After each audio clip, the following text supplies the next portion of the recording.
Jobless GF stays rent-free and eats my food and then gets drunk. So I confront her, but she says this. The fridge door slams shut, rattling the empty beer cans inside. I stood there, staring at the barren shelves, my stomach growling louder than my patience. 3 months of this, her eating my groceries, lounging in my apartment, rent-free, and now, drunk again. I'm Jake, 26, a graphic designer scraping by in a city that chews up dreams and spits out bills. My girlfriend, Mia, used to be the spark in my grayscale life. Now she's a wildfire I can't control. It wasn't always like this.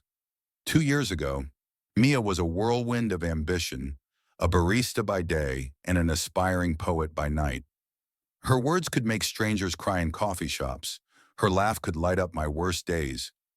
We moved in together 6 months into dating, splitting rent and dreaming of a future where we'd both make it. But then her cafe shut down, and the rejections from publishers piled up. She stopped writing, stopped looking for work, and started drinking. My apartment became her sanctuary and my prison. Tonight, I'd had enough.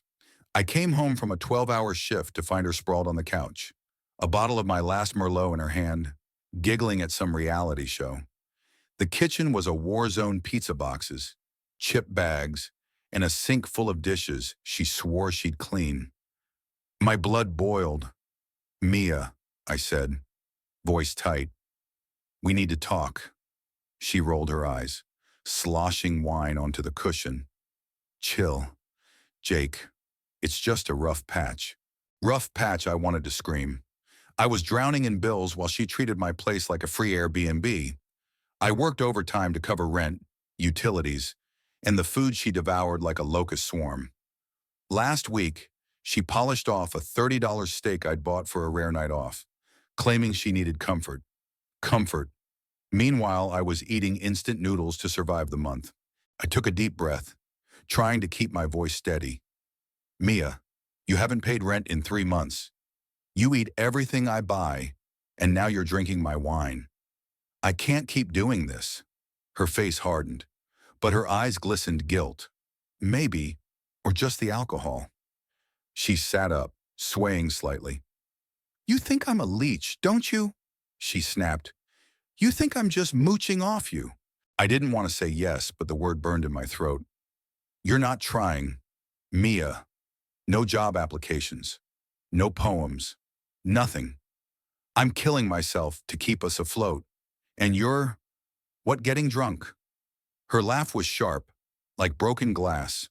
"Oh, poor Jake, the martyr. You want to know why I'm like this? Because I'm lost.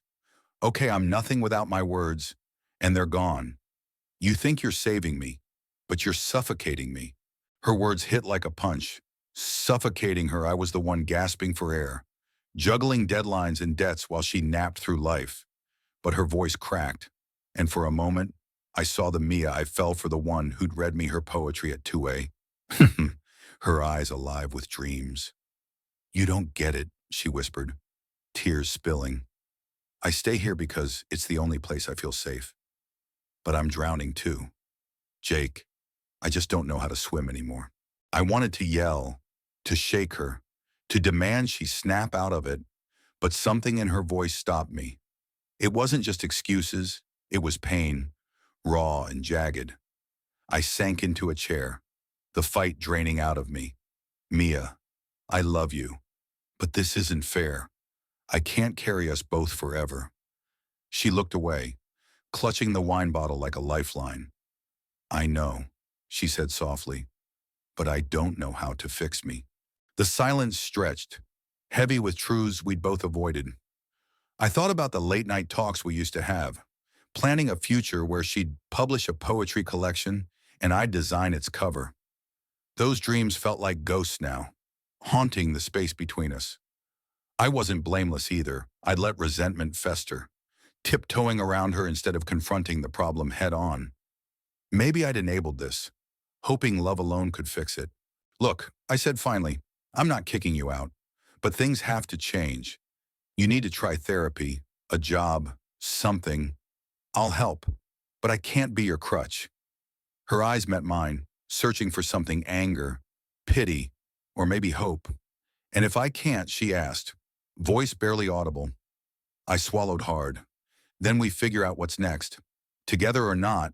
The next morning, I woke to find her gone. No note, no text, just an empty couch and a half-finished bottle of wine. Panic gripped me. Had I pushed too hard, I called her phone, but it went to voicemail. Hours later, she texted need space. At my sister's. I'll figure it out. Relief and dread twisted in my gut. She was safe. But what did this mean for us? Days turned into weeks.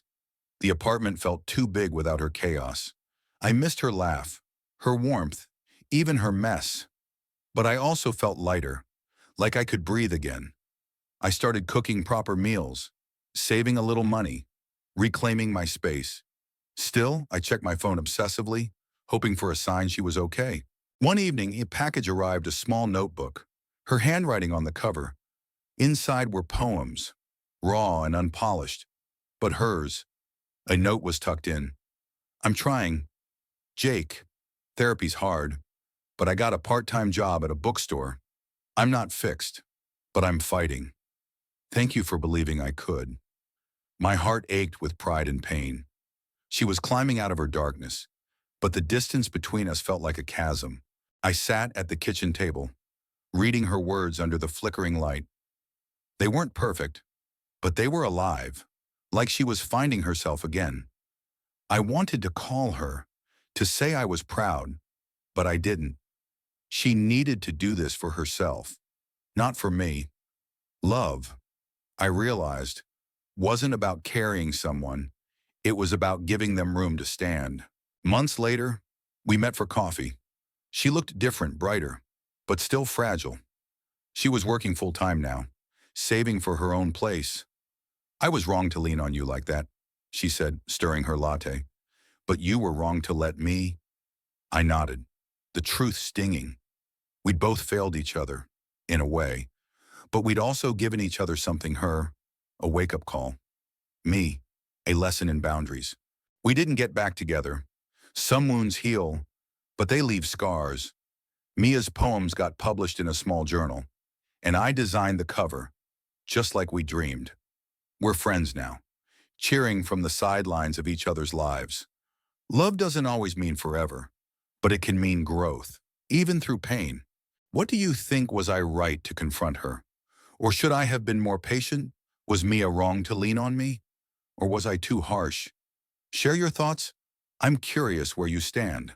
End.